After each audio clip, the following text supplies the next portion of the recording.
Okay, so people are livid right now. People are in an absolute outrage regarding the latest chapter of Black Clover. I haven't seen anything like it thus far since I've been reviewing the manga. People are really extremely upset with it. People are saying that they're dropping it. There's a lot of controversy regarding this chapter. On one half, there's a lot of people like, yo, Fornev, you better go in there and tell them what's what. And then on the other half, there's like, yo, you better not go in there. Let's see how you're going to damage control this one. So there's just so much back and forth regarding this chapter. In particular, the ending with Julius Novachrono's seemingly revival. A lot of people are not happy with this, and yeah, I think we should go on and talk about it. Whether Facebook, Twitter, or the two, make sure to steer clear, cause I'm coming through like... So yeah, like I said in the intro, people are pissed. People are looking at Black Clover right now. One of the things I'm seeing people saying is, it's no better than Fairy Tail. This is Fairy Tail at its finest. And people are really just dragging Black Clover, especially I've seen over on Twitter. Hint, hint, if you want to follow me at ForneverWorld on Twitter. People are dragging Black Clover. They are just basically going in, saying that this is not what they signed up for. And a lot of people are saying that they're dropping the series. Now, there's a lot to talk about with this chapter. There's a lot to say about Julius's seemingly revival, and we're gonna go through it. But let's start off from the beginning, because in order to get to the creme de la creme of the hatred of this chapter that people seemingly have for it, let's start from the beginning. Because Rhodes pretty much bugs out and is like, yo, I'm going crazy, and brings back seemingly Patry into the artificial body that Lit was using before his departure in the last chapter. So right then and there, that's one of the things where, I'll be honest with you, I'm not fond of that. Like, if there's one thing about this chapter, I'll definitely say, starting off with that, it's like, okay, it's cool in a way that, like, hey, if people like, but I don't know, it just right then and there, I think that this chapter, for the good that it does have in it, and for the logical explanations it does have in it, I'll say with immediately the Patry thing is like, Patry, he could have stayed dead. I felt as though last chapter wrapped up things nicely. He had his acceptance with the relationship with William Vengeance, with Lit. It really just made sense for him to go away. So the fact that Rhodes was like, oh, I can't bear another moment without you, my lord, and brought him back, I'm like, I'm not fond of that. Honestly, that was like, whatever. It just kind of tore down a bit of like, hey, it was a really emotional moment. He had redemption. And if you think about it, his atonement was, in the end, reversing the damage that he did in terms of helping to save, the kingdom against the devil. So that right there was his atonement, in my opinion. So the fact that they brought him back, I mean, I'm not livid, but I feel as though it definitely took away from a lot of the moments he had. Him being able to see Lit one more time, him going off with Lit, it just kind of felt like, damn, you kind of played us right now. And it's not that I'm bloodthirsty or whatever, but I feel as though moving forward, maybe there's going to be a reason. Maybe the elves are going to have more of a particular role in things, because we still have Raya there, we still have a few people that are left behind, but I just felt like it was unnecessary. I didn't feel the need for Patry to stay around. I mean, we still got William Vengeance on top of that. Like, it just felt a bit bizarre. So that's one thing with the chapter that I'm like, okay, Rhodes did it with using his grimoire, and it made sense based on his powers, but still, I just wasn't digging it. And then we get the reunion and the first time them seeing each other face to face, because obviously they were using one body as a host. William Vengeance and Patry, they get to link up. It kind of felt like, whoa, where y'all going with this? It looks like some ultimate narcissism brought into the physical, where they look like they're about to make out or something. But no, honestly, it was, I guess in a way you could look at it in a couple different aspects. It's like, okay, it's somebody that had multiple ideologies and multiple ways of looking at the world, coming to grips and coming to terms with themselves after a long ordeal. So you could argue in that aspect, that's what it is in like the physical form, because Patry and William Vengeance get to see each other at last, and it's kind of like, I don't want to say it's an emotional moment, because I'm already like, yo, Patry should have been gone, he left last chapter, but it is what it is. And I mean, the fact that they wanted to apologize for Julius, I guess there's that as well, because you got to remember, William Vengeance was the disciple of, Julius. Julius was the one that inducted him into this. But at the same time, I'm kind of looking at it, let's talk about them in particular. I feel as though personally, 100%, these two, William Vengeance and Patry, they need to be judged accordingly. Remember, at the end of the day, we cannot just sweep under the rug that pretty much this is everything that happened was because of Patry. Patry is literally the main antagonist. Well, you could argue, okay, he was tricked by the devil, whatever, but nonetheless, he was the one moving. He was the Obito Uchiha, which Obito Uchiha and Naruto, he had to die. And William Vengeance is just as guilty because he knew the very messed up mentality that Patry had and what he was trying to accomplish. At the end of the day, up until that point anyway, you know, he was the one responsible for the downfall of Julius. So you gotta look at it. Me personally, I don't think that they should be able to just rock out and be like, yeah, we're gonna atone by doing some good deeds. Like, nah, both of y'all motherfuckers need to drop. And at the same time as well, William Vengeance, I'll be even more disgusted with this, because to be honest with you, I'm not happy about Patry's return. I'm not. It makes sense, yeah, as a personal thing. I'm like, it ruins a very big thing of like Patry's atonement. Like, how much more do you, okay, so now you want to just live out a full life of atonement. Like, you need to be kind of, you know, if you look at it from, this is a kingdom, right? There's kings and knights and all this stuff. That was treason at its finest. What William Vengeance and Patry did together was treason. So, you know, if you look at it from like a series, like people had the same complaint with like Naruto, how Sasuke was let off the hook because he saved the world. And maybe they might look at it in that aspect as well. Like, hey, even though they did what they did, William Vengeance and Patry, you know, they atoned in a sense of like trying to help out, and they've changed a new leaf and things of that nature. But still, I don't know, just... there should be some type of major punishment, because a lot of people died, a lot of people were hurt, a lot of messed up things happened because of Patry's selfish ideologies. We got already a little bit of progression. The knights are fixing up the kingdom. They're already in reparations. They're repairing things. So there's that with advancement. And then of course we got Asta, that he is absolutely damaged, or, you know, at the very least he's aching in pains. He can't take it. He's screaming and stuff like that. So it's showing already like, okay, we're at the aftermath of the arc. You know, Asta's all beat up and everything. They're rebuilding, which the rebuilding is happening very, very quick, because I mean, they just finished the fight and they're already like going and helping the people and just reversing some of the stuff that, again, those two, William Vengeance and Patry, created. And then we had the emotional moments with the first Wizard King. I'd say probably out of this chapter, of the three major events, you could argue the Patry situation, the first Wizard King, and then the ending. The first Wizard King moment, that was emotional. His reunion with Nero, his one last time, his speech to her,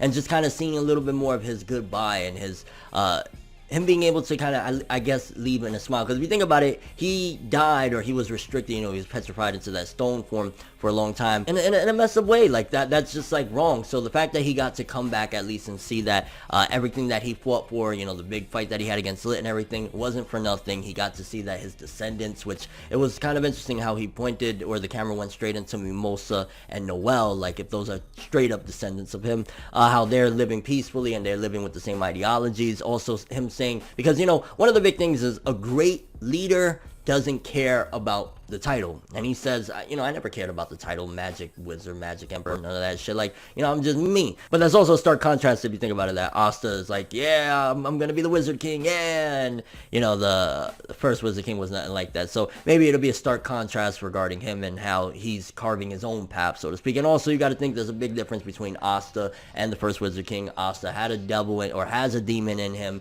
The first Wizard King doesn't and never did. And so that's going to show that, hey, I guess it gives more individuality for the future successor to, you know, the throne whenever Asta does become the Magic Wizard King or whatever. And I'm glad at the very least they got rid of that dense ass thing of like Asta not realizing who's Nero. He's like, oh, I figured it out, which you can see, like, I like that Tabata really plays heavily with the ships, because Noel was salty, bro. Let me tell you, I was looking at it like, I know, chill out. I mean, don't get me wrong. I know Nero's looking like a 500-year-old babe, but you need to relax, bro, because she was there hating like, oh, she's a different kind of cute now. She's not a cute bird no more. So I love when Tabata plays around with the ships, and nonetheless, like, to be honest with you right now, matter of fact, you know, I'll save it for another video. I was going to tell you who I really would ship with Asta, but Nero, great scene. Honestly, it was the best scene of the whole chapter. Nero with her goodbye to the first Wizard King, how she wanted to leave with him. She's like, no, I'll leave with you. You could tell that they could have had a relationship if things didn't transpire the way they did in history. But also, it was emotional. And, you know, the first Wizard King saying, nah, like, yo, I don't want to hinder your potential anymore and things like that.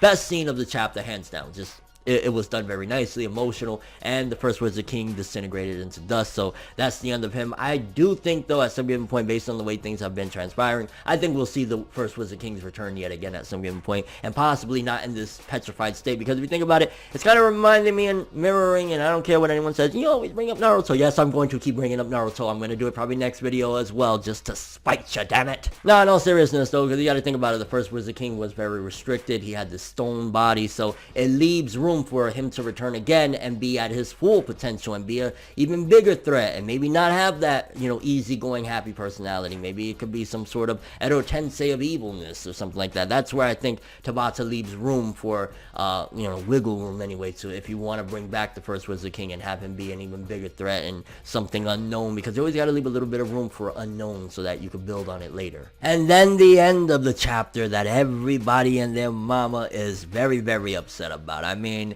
dang, I just was all morning like, yo, where's the Black Clover defense squad right now? We gotta squad up because shit is bad. I will argue, I was more annoyed with, and at first, don't get me wrong, because I read this chapter like 3 times. I was more annoyed though after my 3rd read of Patry returning into the artificial body of Lit than I was with the first Wizard King. Because one thing I think that we need to step back and say is like, yo, are we bloodthirsty? Like, are we acting bloodthirsty all this time? Because like, okay, with Fairy Tail, here's the difference. Because people want to compare Black Clover to Fairy Tail. If this was Fairy Tail, Julius would return, and it would be because the power of friendship and love allowed him to conquer all. That would be the explanation. That would be it. And that was not the case at all. So I'm going to be honest with you. I was really annoyed with the Patry return. I thought that was like, get that out of here. What the hell are you doing? First Wizard King moment, great, sad. The Julius return. First of all, let's look at what happened, right? So they went to go see his body. Obviously, he wasn't there, whatever. Yami, which, if I was Yami, I would have said, yo, my dude, you ain't seen that dude's body. As a matter of fact, square up right now. You know what I'm saying? Like that. Because, like, bro, you were responsible for that supposed death. But he returns, Julius, and he seemingly is a little kid now, and his grimoire that was like a bajillion pages with no cover or nothing like that is now only 1 page. But we got an explanation, and it's not a very, it's not a trash explanation. In fact, from what a lot of people were looking up, Julius's name and certain aspects that relate to him, there's something along the lines of reincarnation in the meaning of, I don't know if it's in his name or something with his grimoire, whatever the case may be. There was hints already for a while with Black Clover. In fact, when I was watching the anime, and again, we're going to really digest and we're going to deep dive into this, but I was watching the anime, and there was a line, because the anime just right now did the Julius death at the hands of Lit or Patry or whatever. But one line that kind of made me, and it struck a chord, and this was a couple days ago when I saw the episode on Tuesday, was Julius says, I cannot die until I see everyone living equal life, and just basically he can't die before his dreams are over. And that line kind of stuck with me. Like, I don't remember in the manga, it probably did happen in the manga, but maybe that's foreshadowing that Julius will return. So that kind of already since Tuesday, I'm in my mind thinking Julius might return, Julius might not be dead. But then the explanation is that basically the star on Julius's forehead stored up 13 years worth of mana that could use some time reversal, that basically gave him a body of, like, I'm imagining he is 13 years old. So it's kind of crazy. Once almighty Wizard King is now younger than Asta and Yuno, because aren't they like 15 and a half or something like that, 15 or whatever. So he basically was revived, which you got to think he uses time reversal magic. So it all kind of made sense. It was like, if you look at, let's go to Yu Yu Hakusho, for example, and this is something that has been used in many stories in the past, where certain objects, certain items, certain things, if you hold on to them enough, it kind of stores some sort of, whether it be ki, energy, whatever the case may be. Yu Yu Hakusho, I remember Koenma's pacifier that he was holding for thousands of years, hundreds of years. He held that enough to the point where it had so much spirit energy to be able to entrap a foe. With Julius, it was that he had 13 years worth of magic that was able to activate a time reversal on him, and it took a while, which I'd say, yo, that's a terrible excuse as to why he was absent the whole thing. But one of the, or two of the big things that it does is, let's look at what this does, because I know a lot of people are like, oh, I brought him back, but yo, if it has a logical explanation, if it does something for the story one way or another, and I think more so in a positive especially, then you gotta look at it like, okay, wait a minute. So, one, Julius returning in the body of a seemingly 13-year-old, he's not overpowered no more. In fact, he only has 1 page of a grimoire. So now, regardless of if he's back, right, and maybe, yeah, okay, emotionally, it does feel like you're betrayed a bit. It does. It does. I'm not going to deny that because it's like, oh, it was a great thing. But I look at it like in Fairy Tail. There was a moment or two where people went ham, and now I was like, yo, you got to defend it. If the character returns, but the return isn't that they're just straight up how they used to be, because now the story is going to be different. First of all, we still are going to need a new Wizard King. I don't think they're going to allow this little 13-year-old that people aren't going to listen to. They're going to, you know, say, yo, get this little crusty out of here, regardless of how strong Julius is, which, again, he only has one page of a grimoire now, so how strong is he going to really be? So you look at it, it does change the course of the story. It's not like Julius is back and everything goes back to how it used to be. Now we're going to need a new Wizard King. And another thing is, Julius ain't going to be that overpowered character, because if you think about it, the only way Patry was able to take out Julius was the fact that he used his love for the kingdom and, you know, basically held the kingdom hostage and was able to trick him in time to be able to kill him. This dude was way too overpowered. We needed something at the very least to get rid of that hacked ass character, because how are we ever gonna have a real threat when all we need is the Wizard King? Like, you know, Patry got lucky with that one and was able to maneuver around there, but outside of that, we don't ever really need to worry, because the Wizard King will come and save us. Now he's not the almighty powerful Julius that he once was. So there's changes in the story.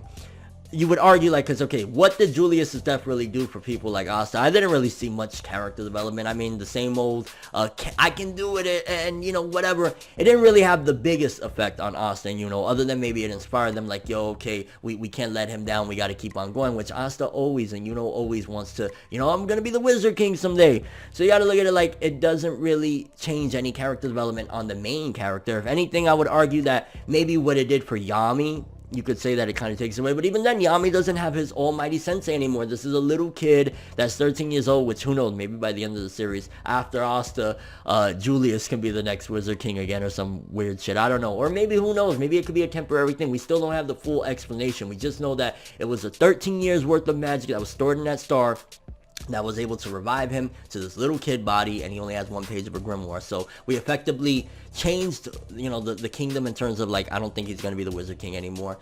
It got rid of a very overpowered character, and even though he returned, which, you know, betrays our feelings towards, man, it was such a sad departure that he had, at the same time, it's not 100% to who he used to be, so it's not like it's going back to nothing changed with all of this. You think about it, with what happened with this chapter, we saw the first Wizard King come and go, so now that changes that stone statue that we used to have the anime every freaking opening, like that monologue intro, the statue's no longer there.